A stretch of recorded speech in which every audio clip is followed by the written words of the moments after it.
آپ نے اپنی پڑھائی کے لیے جتنی تگودو کی، اس میں کوئی شک نہیں، وہ اپنی زندگی بنانے کے لیے آپ دن رات محنت مشقت کرتے رہے، لیکن آپ نے یہ کیوں نہ سوچا کہ میں تھوڑا کسی وقت ٹائم نکال کے مذہب کا بھی مطالعہ کر لوں؟ ڈاکٹر صاحب دراصل آپ بزرگ ہیں میرے، میں آپ کی بہت عزت کرتا ہوں. آپ کی عمر میں میری عمر میں بہت فرق ہے. ماشاء اللہ آپ اس گروپ کے آپ کے سب سے بزرگ ہیں آپ. اور آپ کی میں نے ہمیشہ عزت ہی کی آپ کی. ایک کبھی یہ نہیں سمجھا کہ ایک جو بڑے بھائی کی حیثیت سے، ایک بزرگ کی حیثیت سے میں نے آپ کی عزت کی ہمیشہ، اور ہمیشہ میں کر رہا ہوں، کرتا رہوں گا ان شاء اللہ تعالیٰ.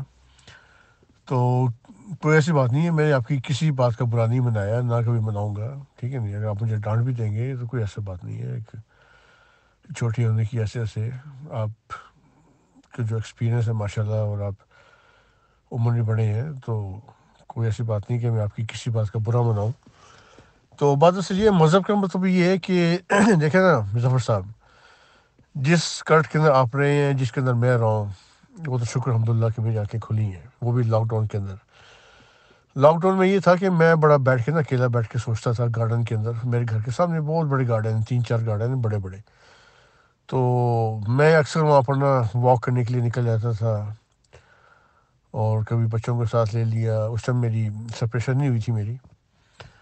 تو بار کا مجھے پولیس نے بھی روکا بار کہ what are you doing outside, it's a lockdown situation, you get a fine. 2 دفعہ مجھے فائن بھی ہوا ہے. پر میں کہتا تھا کہ میں گھر میں بیٹھ کے میں کیا کروں. مجھے یہ کہتا تھا what can I do in side whole day.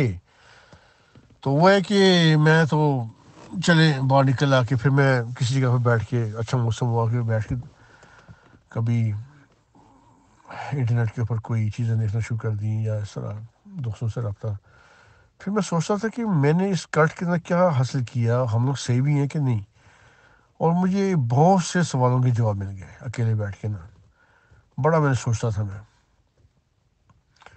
اور یقین کریں کہ میں پھر اپنے آپ کو کوستا تھا کہ یار ہم لوگ تو اندھیرے میں رہے ہیں. یہ تو بالکل ہی جو کلٹ میں ہمیں ہمارے بزرگوں نے، حالانکہ میرے دادا صحابی تھے، میرے نانا بھی صحابی. دادا میرے تھے ڈاکٹر محمد عبداللہ خان صاحب، مسلم موت کے ڈاکٹر تھے، وہ خاندانی ڈاکٹر تھے. نانا میرے شیخ فیض احمد، جو کہ فیصل آباد کے اندر جو مراد کلاد ہاؤس ہے، ان کے بزرگ ہیں. وہ میرے ان نانکوں میں سے ہیں سارے. شیخ مراد کلاد ہاؤس فیصل آباد والے میرے سارے نانکے ہیں. دادا میرے ڈاکٹر محمد عبداللہ خان صاحب کوئٹہ، جو سب جانتے ہیں. تو میں تو نانا کی طرف سے بھی صحابی تھے میرے بزرگ، اور دادا کی طرف سے بھی صحابی تھے. اور میرے اپنے خاندان میں سارے ڈاکٹر نوری کی میرا کزن ہے، جو کہ حضور کا بیٹا جو ہے ان کی بیٹی سے بیاہ ہوا ہے، وہ میرے کزن ہے میرے. ڈاکٹر نسیم آئی اسپیشلسٹ، جنرل نسیم اسلام آباد میں جو فوت ہوئے ہیں، وہ میرے سکے چچا تھے میرے، جو سب اسلام آباد میں فوت ہوئے ہیں. اس کے علاوہ وہاں بشیر احمد جو پاسپورٹ آفیسر، وہ کوئٹہ میں، میرے سکے تایا. تو ماشاء اللہ ہمارے خاندان میں موسٹلی ڈاکٹرز ہیں، موسٹلی ڈاکٹرز. تو میرے خود 2 بھائی ڈاکٹر ہیں میرے، امریکہ میں، لاس اینجلس میں.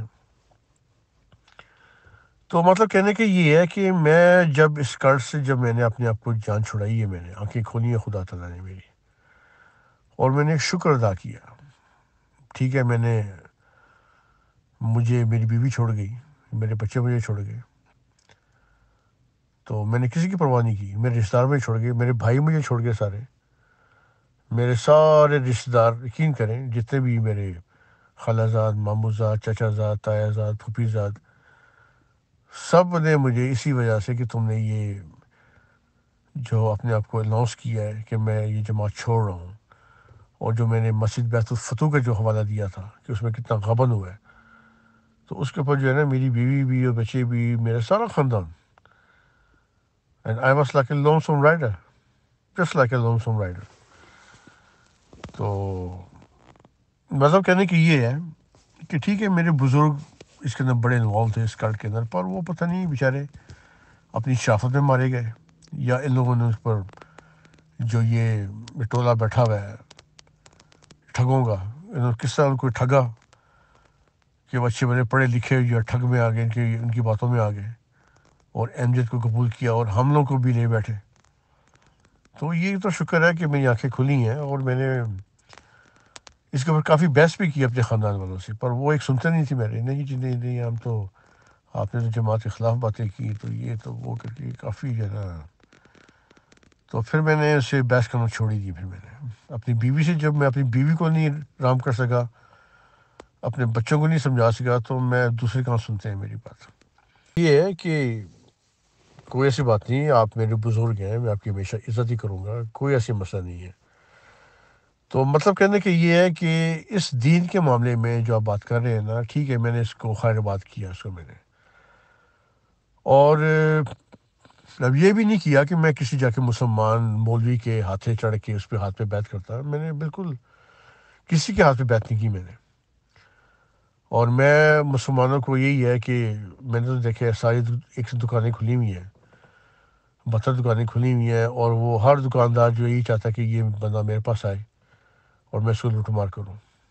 یہ ہے مسلمان جو ہے نا کلٹ.